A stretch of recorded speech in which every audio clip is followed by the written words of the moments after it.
Introducing Mike Tyson.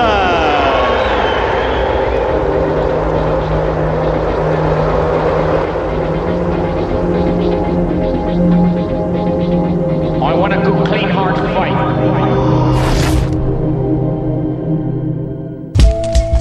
In 1985, Mike Tyson turned pro and fought 15 times, winning all by knockout.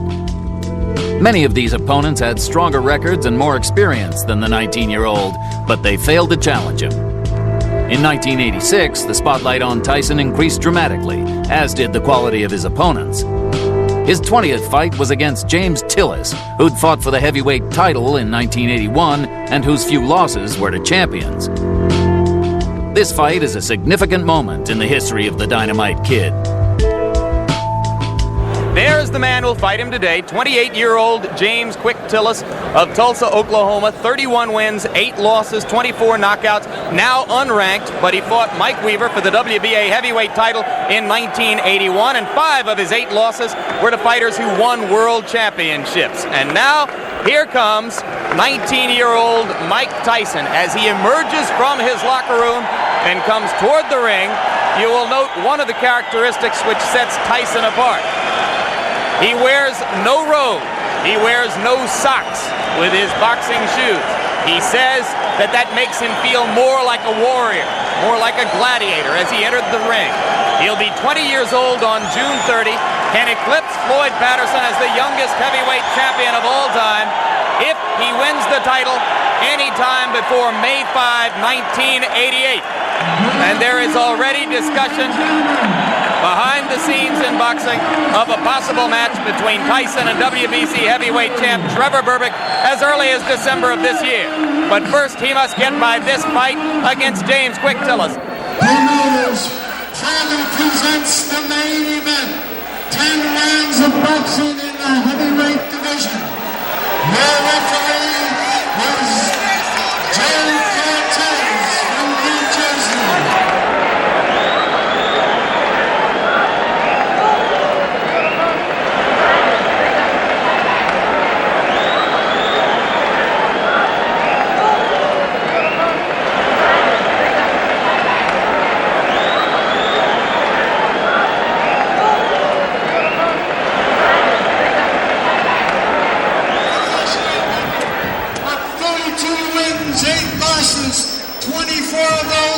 By knockout, James "Quick" Tillis.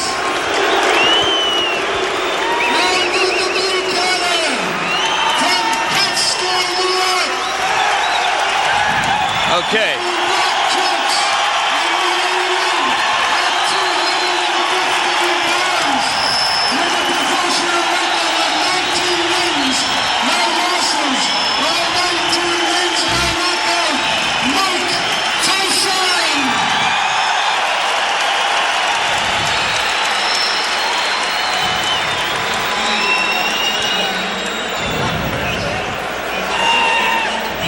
Back in Glens Falls, New York, as you look at the tale of the tape between these two heavyweights, the significant stat there, both fighters entered the ring somewhat lighter than in their more recent appearances. Tyson, in his last fight against Steve Zowski, was over 220 pounds, today at 215.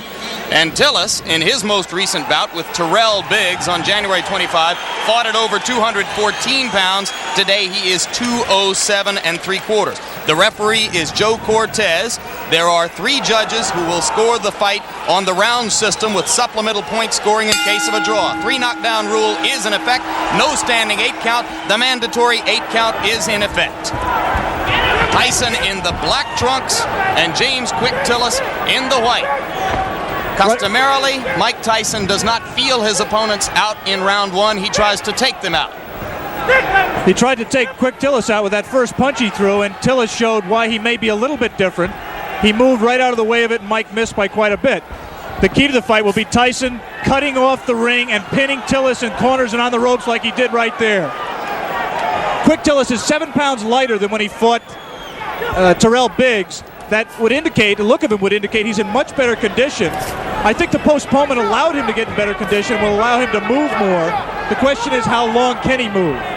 His record is he's dangerous early, Jim. can hurt you with either hand early in a fight, but has always faded and tired badly.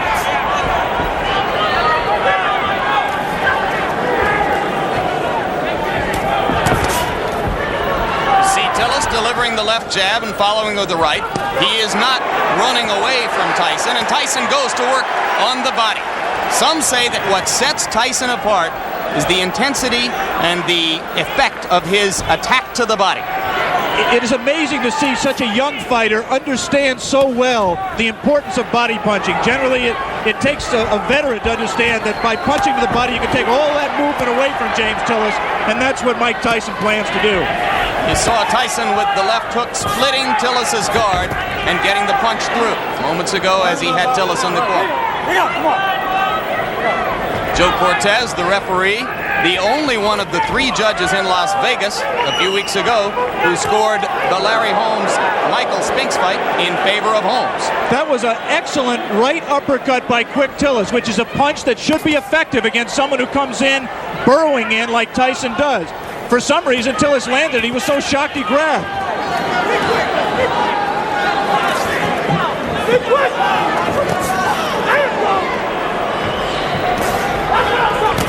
Quick Tillis cannot, in my opinion, win a decision in this fight, Jim. He has to try to take Tyson out while he's fresh. You see that Tillis grabs Tyson behind the head when he ties a fighter up. He customarily does it by tying them up behind the head. That will not deter Tyson from flailing away at the body, as he did right there. And Joe Cortez, the referee, quite properly did not break the fighters because Tyson's hands were not tied up.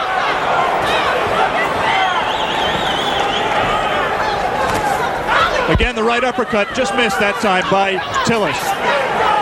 Late in round 1. A round in which Tillis has not acquitted himself too badly, as he has managed to stay away from Tyson's thunderbolts, although he just took a right hand.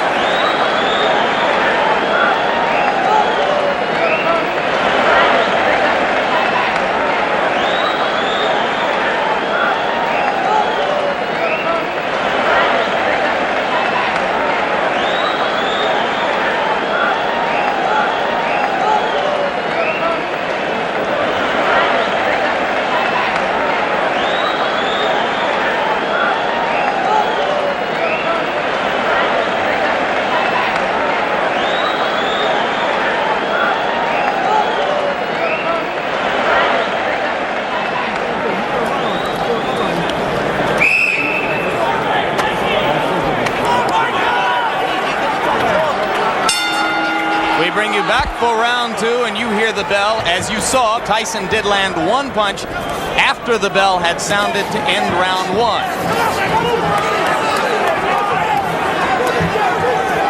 Most people in boxing, if they're looking for a way to beat Mike Tyson, believe it will be done by a fighter who is able to move and punch effectively on the move, as Henry Tillman did in winning 2 fights from Tyson in the Olympic trials as amateurs. All right, bring out, clean. Come on. Tyson just landed 2 solid left hands.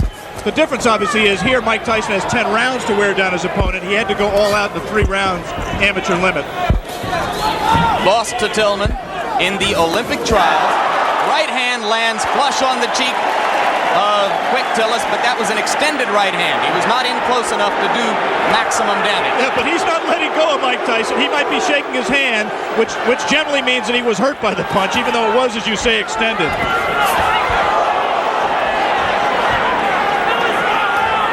Simply a matter here of Tyson finding the range. He can't be too far outside, but he can't cut so close that he allows Tillis to grab him, as Tillis will always do when Mike lets him.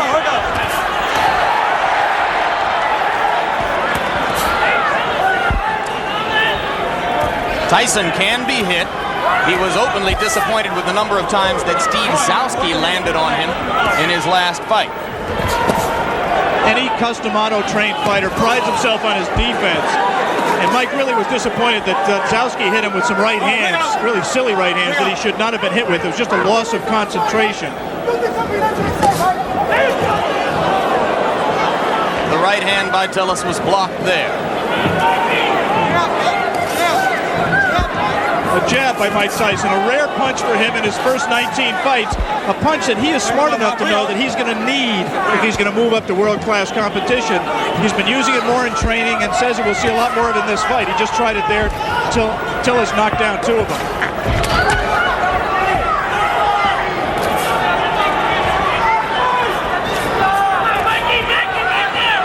Good head movement by Tyson coming in. For the moment, Tyson is not nearly as busy as he has been in some of his previous fights against much lesser opponents. No doubt a sign of the respect that he must have for a fighter of Tillis' experience. There's the punch that, in my opinion, is going to win the fight for Tyson. It's that right hand to the body. He won't knock Tillis out with it, but he will wear him down and bring his hands down so he can land punches to the head. He got him with the left. And you saw Tillis staggering backward momentarily. Not seriously hurt, but Tyson has begun to break through the guard around the face. And there's a right hand as Tyson continues to land and round 2 ends. You're okay.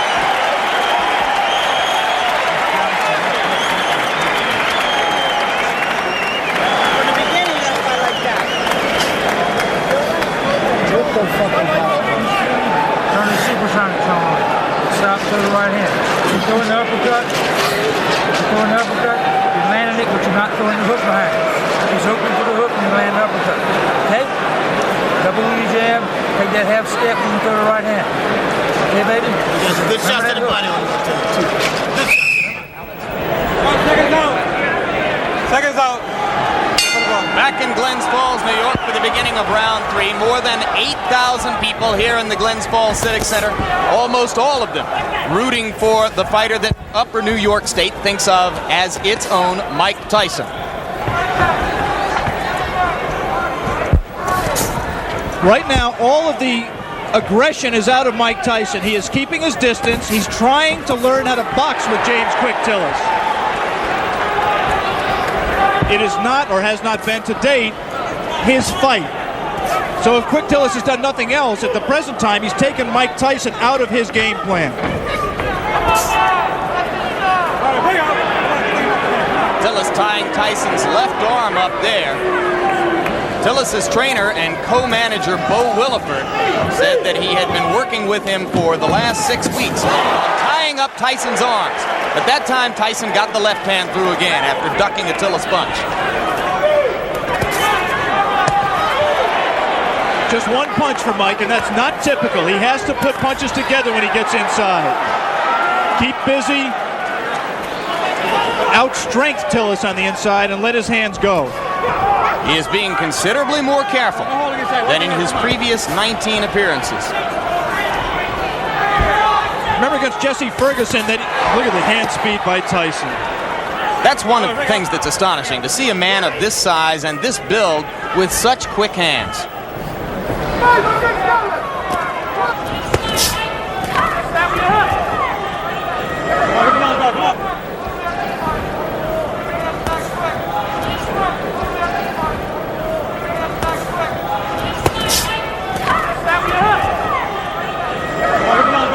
I was saying in the fight against Jesse Ferguson, Ferguson fought a negative fight, fought to survive for the most part. The punch that turned the fight around was a combination, actually, a right to the body and then doubling with it, coming right up the middle. Let him go. Looks to me like Tillis is open for an uppercut up the middle the same way. Come on, get those arms out. Come on, work out of there. This is an important learning experience for Mike Tyson. He's going to have to be able to handle a Quick Tillis to get to the top of the even. He is right now. Tillis is making the mistake of trying to trade with Mike Tyson. He should be moving off the ropes. Instead, he got into a little bit of macho there, and Quick Tillis is not going to be around long fighting that way. Again, he scores with a right uppercut. Does Quick Tillis. Repeatedly, Tillis has scored with the right uppercut. But Tyson is beginning to wear down Tillis' defenses, particularly when he catches him against the ropes and then releases the hands. Round 3 coming to a close, and Mike Tyson warms to the task once again as the round comes to a close.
Jim Lampley with Alex Wallow in Glens Falls, New York. If you are scoring in rounds, as they do here in New York State, I had the first round even and have given rounds 2 and 3 to Mike Tyson. Right hand lands on the point of the chin, but he didn't get all of it. And a good left hook by James Tillis. And again, inexplicably, Quick Tillis grabs after he scores the best punch he scored in a couple of rounds. You should put punches together, punch in combination, and he might give Mike Tyson more trouble than he wants. He also can't lunge in with that left hook like that because he's going to get caught. And having felt what Tillis has to offer in the way of the uppercut and that one left hook which scored, Tyson now appears to be a little less shy about stepping up inside. Tillis is landing punches. He's landing hard punches, and interestingly, Mike Tyson is taking them. I mean, he doesn't want to get hit with them, but one of the questions about him, as it is with all developing fighters, is can he take a punch? Quick Tillis has had people like Carl Williams on the deck twice, Greg Page on the deck, Marvis Fraser hurt. He can punch when he's fresh like this. Switches left-handed. Tillis is a converted southpaw. Punches hardest with his left hook. Fought as an amateur. Fought as a southpaw as an amateur. Turned around in the middle of his amateur career.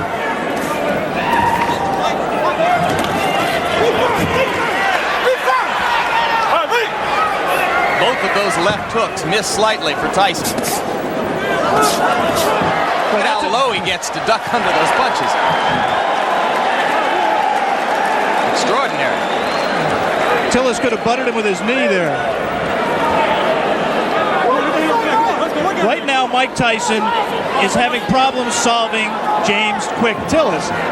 He doesn't really know, the things that work for him normally are not working for him, and he's going to have to go to things that are a little bit more sophisticated. He's going to have to cut the ring off better, and he's going to have to find the range better. He just can't walk inside and let Tillis tie him up like that.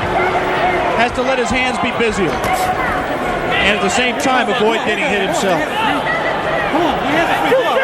As for Tillis's chin, you might note that a long time ago in 1981, he went 15 rounds with the very dangerous puncher Mike Weaver, largely by staying away. But on the other hand, he suffered a technical knockout in the first round against Tim Witherspoon 2.5 years ago. You'd have to say that is a fluke, the loss to Witherspoon. Tillis claims he slipped on some water in the corner and was distracted before he got punched. Again, he lunges in and gets caught! The left hand drops Tillis onto the seat of his pants as round 4 is coming to a close. I'm not so sure that his right foot wasn't stepped on, causing that knockdown. There was definitely a punch, but I believe that Tillis's right foot was stepped on by Tyson at the moment the blow landed. All right, let's stay right here and take one more look at the knockdown. I'm clearly wrong. That was just a clean punch. He was off balance. We said that Tillis could not lunge in with the left hook. He lunges in with the left hook. Tyson very cleverly slips it, comes back in a punching position and lands a left hook. That was not the full power of Mike Tyson, but Tillis had lunged, was off balance, and he was able to drop it. There is the Tyson corner. You see Kevin Rooney in the year of Tyson, another custom auto-trained fighter.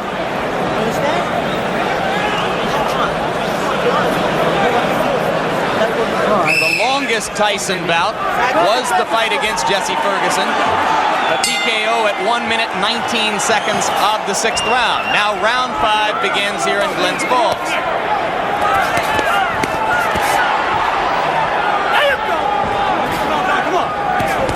Tillis still willing to trade leather with Tyson. I don't think that was a punch. The knockdown punch was a punch that hurt Quick Tillis. It definitely got his attention, but he wasn't debilitated by it. It's not that was not looking. Did not look to me to be the beginning of the end. He might have learned not to lunge so badly with the left hand, though. And there you see Tyson whacking away to the rib cage with the right hand. Again, Cortez warns Tillis for holding behind the head. Tillis switches briefly to southpaw and goes back. And again, he holds behind the head. Mike Tyson is not doing his job in those clinches. His hands are free, but he isn't using them. Right there, there's no reason for Mike not to rip punches to the body. We talked about his ability as a body puncher. He has it. He just isn't using it. Right inside, right inside. All right, break up. Let's go, step back. Tillis turns away for a moment to spit, but so far he does not look hurt, as Alex pointed out. Looks rather fresh. Has had a tendency in the past to tire.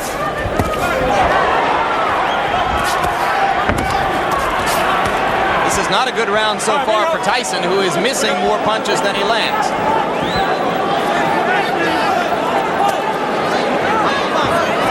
And again, not busy in the clinch. That's frankly astonishing, because the opportunity is there for him to do a lot of damage. There, he gave a half-hearted effort at that combination we talked about, the right to the body and the right uppercut, but he didn't land it. He did land punches at the end of the flurry. And that's what he has to do with Tillis. He has to keep punching. He's just letting isolated punches go. Like a single left hook, nothing behind it. He has to punch in combination to be effective. There's a great tendency here to compare Tyson to another young heavyweight, Olympic super heavyweight gold medalist Terrell Biggs. Tillis extended Biggs to the full 8 rounds, where Biggs got the decision, and that was on January 25. Two good short chopping right hands by Tillis. Tyson waiting for Tillis to open up, and those two body punches did get Tillis' attention, and he grabs. Just the grimace on his face alone, I think, indicates that Quick Tillis was hurt by those two body punches. And the right hand got through the guard onto the cheek of Tillis, who looks a little the worse for wear now in the last minute of round 5. So after a slow first minute and a half in this round, Mike Tyson has reapplied the pressure. And if he's shown you one thing today, it is that he knows how to close out a round and leave an impression in the minds of the judges.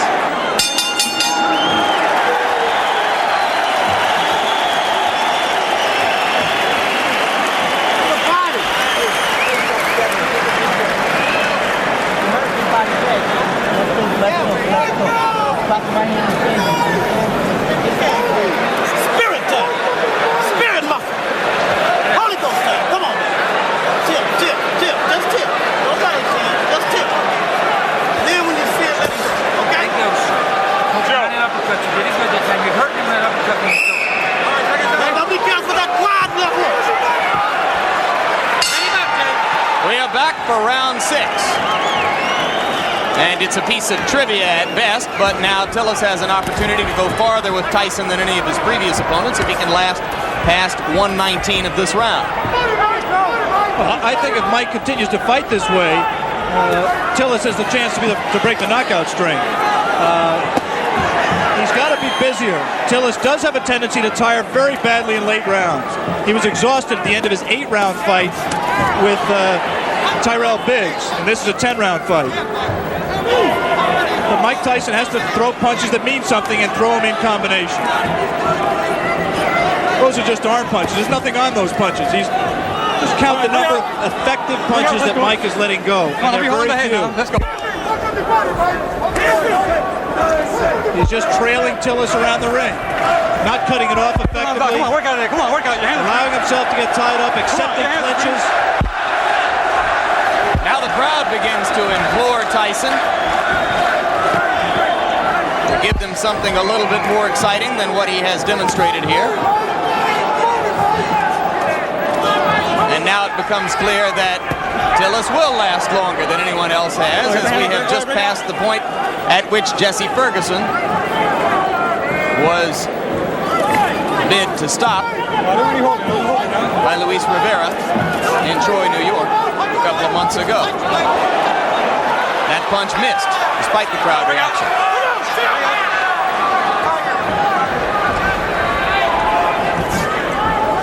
Since we are talking about the possibility of the fight going the distance, scoring at the halfway point,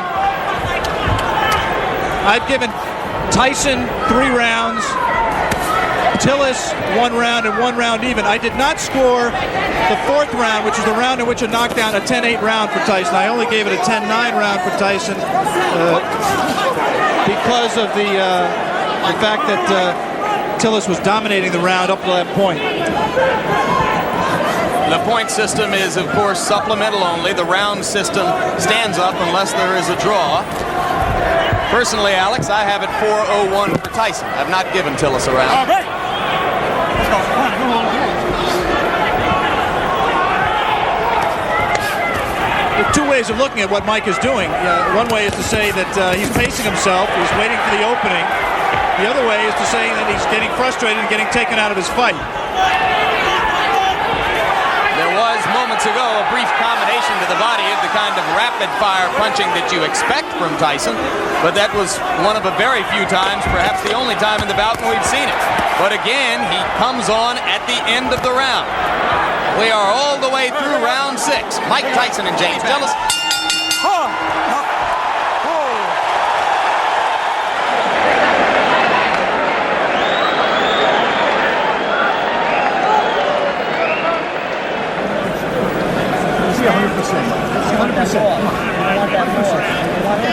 More sevens. Get out there.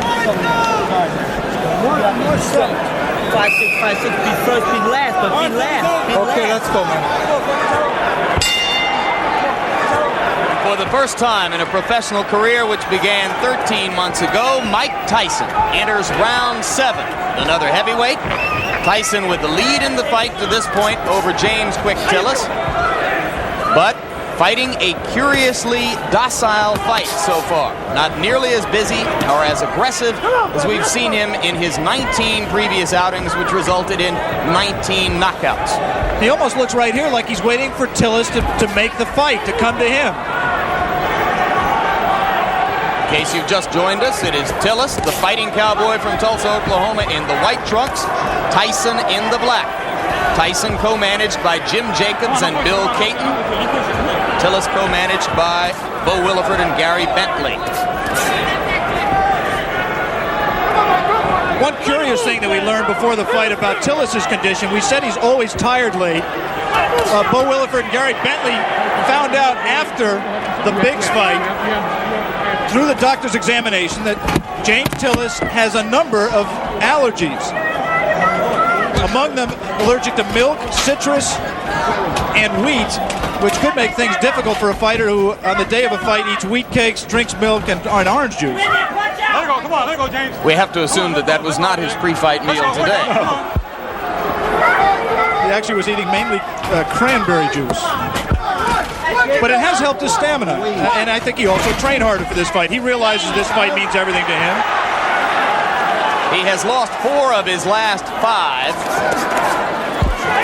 And Bo Williford told me last night that if Tillis were to be knocked out today and wanted to continue as a fighter, he would do so without the help of Bo Williford. Yeah, this is career time for James Quick Tillis. Incidentally, if you're not a boxing fan and Tillis looks familiar to him, you may have seen him in the movie The Color Purple, where he had a brief part as Henry Buster Broadnax in the juke joint scenes. Spent 2.5 weeks with Steven Spielberg and crew in Los Angeles, where they called him Dark Gable. There's a right hand by Tyson. And the uppercut. Tillis is not noticeably hurt by that punch. But he's cut. There is blood above his left eye. Exactly right. Mike was a little bit extended with the punch, did not have the proper range for full power. Now he's at the right range, though. He lands something here. This is where he can be effective. Again, not punching at the body when Tillis grabs him behind the head. Tillis landed a left, didn't seem to faze Tyson at all. We will stay here between rounds, as it is Tillis who tries to flurry at the end of round 7, with the blood now seeping out from an apparent cut above the left eye. Bill Nunnery does the cuts for, well, actually Bo Williford is doing the cut himself right now. Doctor in looking at it. As we look at Tyson's corner, the action is in the opposite corner, right there where they are working on James Quick Tillis' left eye. Let's take a look back at the action from round number 7.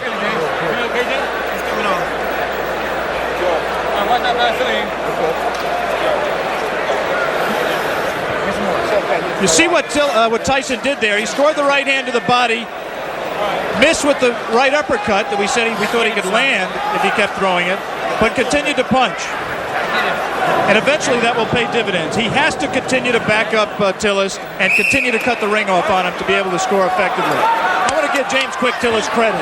He's been in with a tough young bull, and he's fought harder and stronger really than I've ever seen him fight in his career, including the time he fought for the title. He is showing something that a lot of people have questioned over his career, and that is his heart.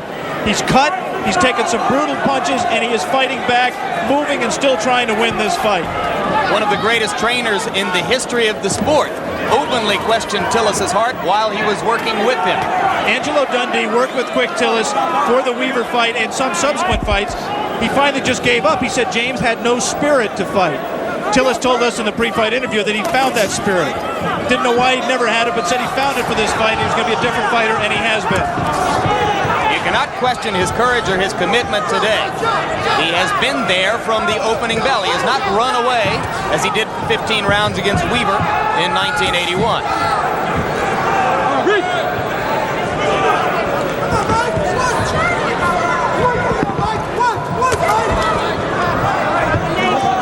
Tyson looped that right hand, and you have to wonder if perhaps Tyson is getting a bit anxious. We are into round 8. The knockout string has been a prominent part of the marketing and publicity which has surrounded Tyson's rise. It won't be quite the same if he's 20-0 with 19 knockouts. There's no question that up till now, if the fight continues this way and goes to a decision, Tyson, in my opinion, will win the decision, but the Mike Tyson mystique will suffer. He has not scored a knockout. He has not really hurt Quick Tillis, even though he has knocked him down and cut him. And he's let Tillis stay in the fight when other fighters, such as a Tyrell Biggs, really had Tillis out of the fight and in more trouble. In fairness to Tyson, we should repeat, Tillis appears to be in much better condition for this fight. Could that, in fact, Alex, be good for Mike Tyson? Yeah, I think ultimately you're exactly right, Jake. This kind of a fight is absolutely essential to his learning experience. It's obvious for a fighter who punches with as much power and who places as much of his fight plan on power as Tyson does, that any kind of movement cuts down on his power because it doesn't let him set himself as well. It was inevitable that he was going to have to learn how to fight a guy who could move and box. It's good that he's fighting one like Quick Tillis to get that learning experience. And maybe if he has to go to decision to win the fight, then there won't be as many people asking every day, when are you going to fight for the championship of the world? Those same people who are questioning his chin and his ability to go rounds will turn around now, since he's demonstrated that he has not gotten exhausted and he's taken good punches, will now turn around and say, well, he can't punch. Mike Tyson just went left-handed, and that was decidedly left-handed. It's the first time he's been that committed to a left-hand stance since his 4th professional fight. It means he's a little bit confused, a little bit frustrated, and he's willing to try anything new right now.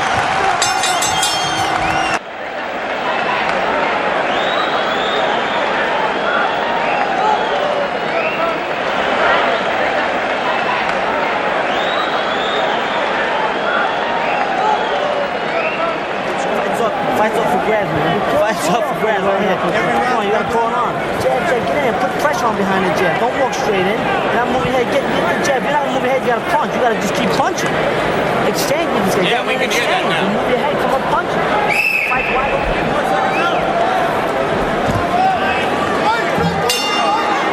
We are back in Glens Falls, New York. James Quick Tillis enters round 9 with 19-year-old knockout phenomenon Mike Tyson. And in Tyson's round, or in Tyson's corner between rounds, trainer Kevin Rooney was imploring him to keep punching, not to stop punching, particularly in the clinches. Come on, come on, work out of it, guys. Come on. Which is exactly what Mike just did. He was in tight, his hands were free, and he did not punch.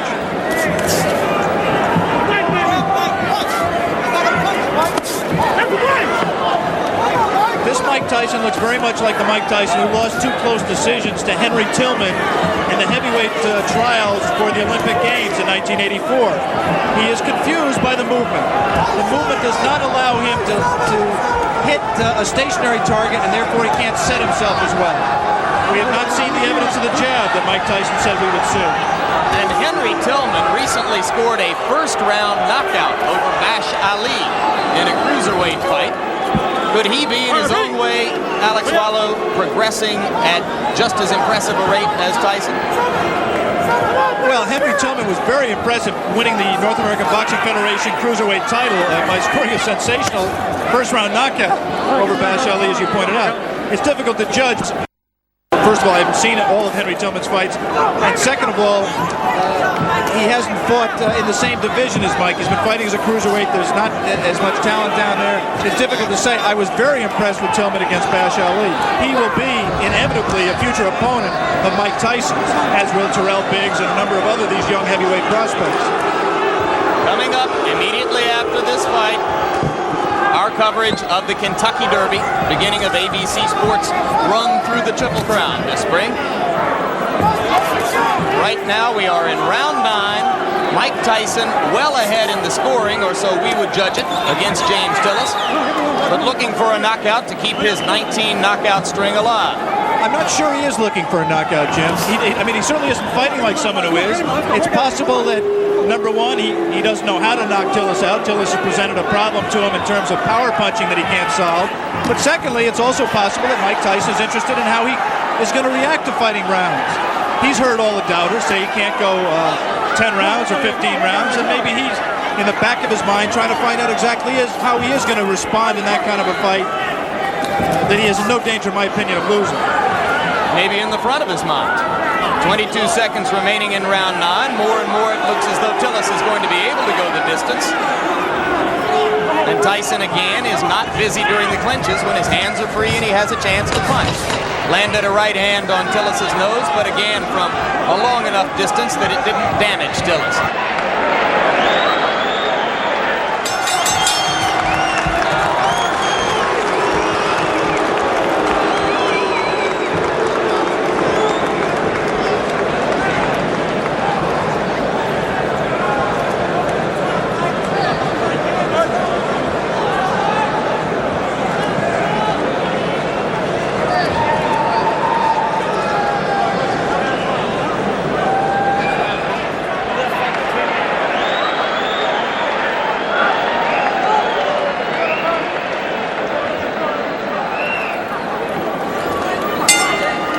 Back in Glens Falls, New York, round 10. The crowd tries to liven itself up, try to provide some encouragement to Mike Tyson. Most of them have come here today hoping to see a knockout and, frankly, expecting to see a knockout. Tyson tries to deliver with the right hand and steps in and throws the left. Tillis again ties him up.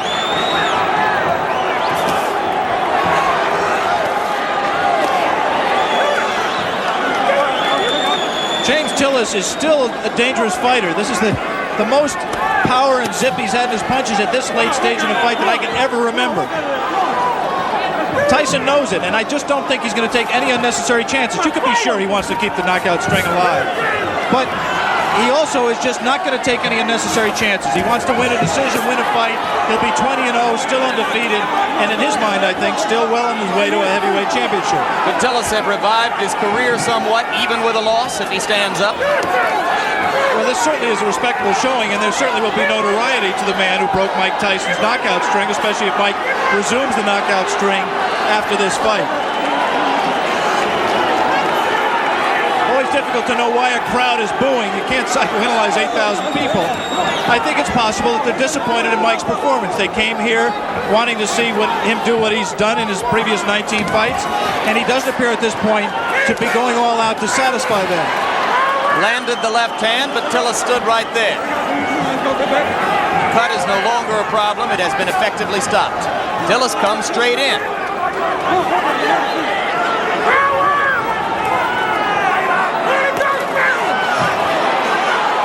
And now Tyson, one of the few times we've ever seen him swinging wildly. Good left hand. Tillis is still there. Come on, we got it.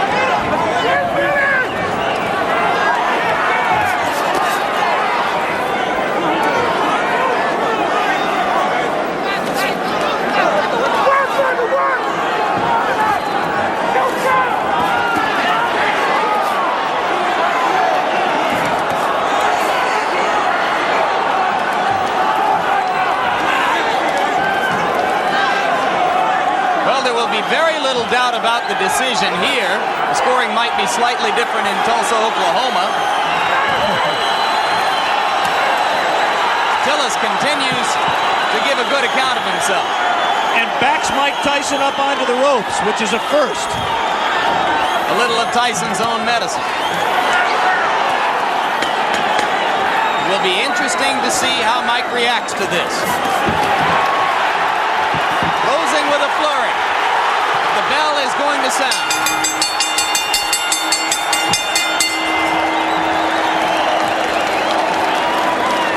Big smile on the face of Bo Williford as he steps into the ring. I think he's quite proud, win or lose, of James Tillis. Mike Tyson comes back and gets wiped off by Kevin Rooney. We will have the decision very shortly.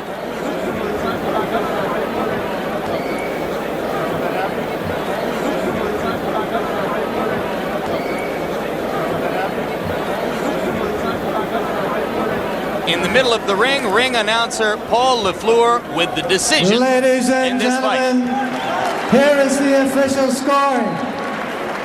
Judge Bernie Friedkin scores it 6 rounds to 4. Judge Al Reed scores it 6 rounds to 4. Judge Tony Moretz scores it 8 rounds to 2. Decision and still undefeated, Mike Tyson.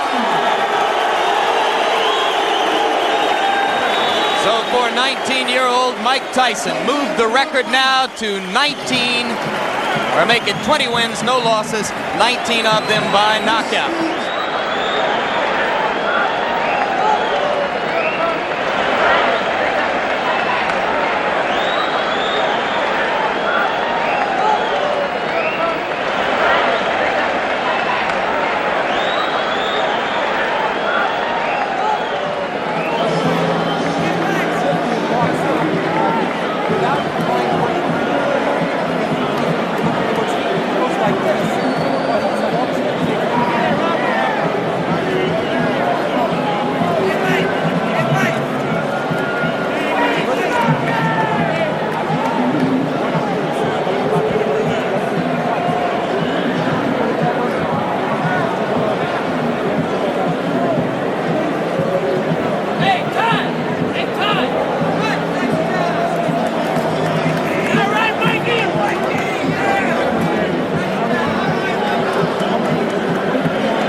Best thing for you to stood up like you did. It's the only way you learn.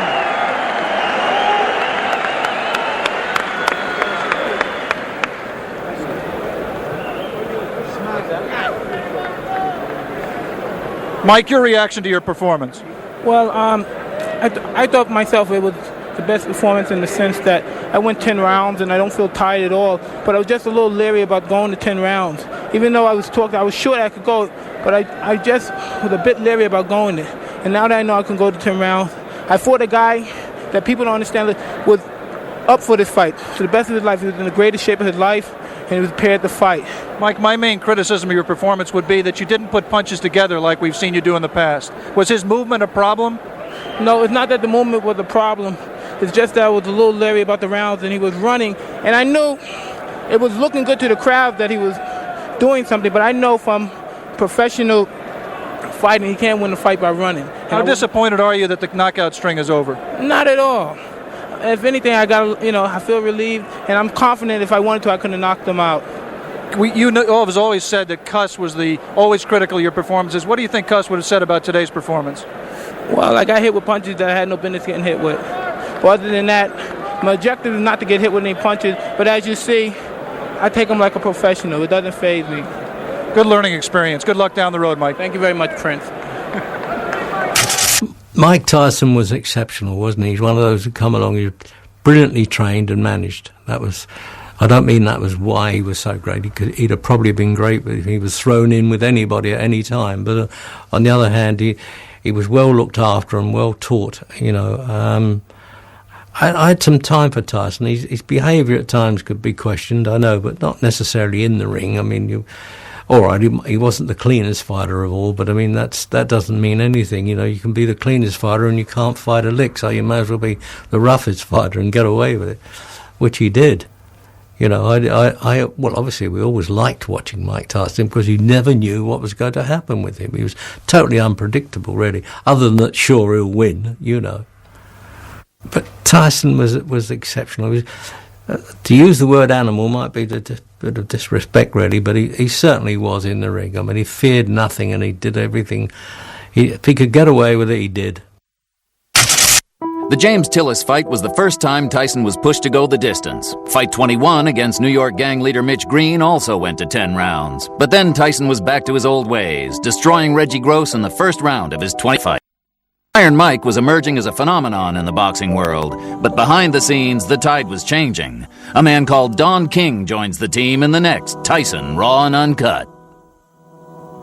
Mike Tyson! I believe he will be the youngest heavyweight champion of all time.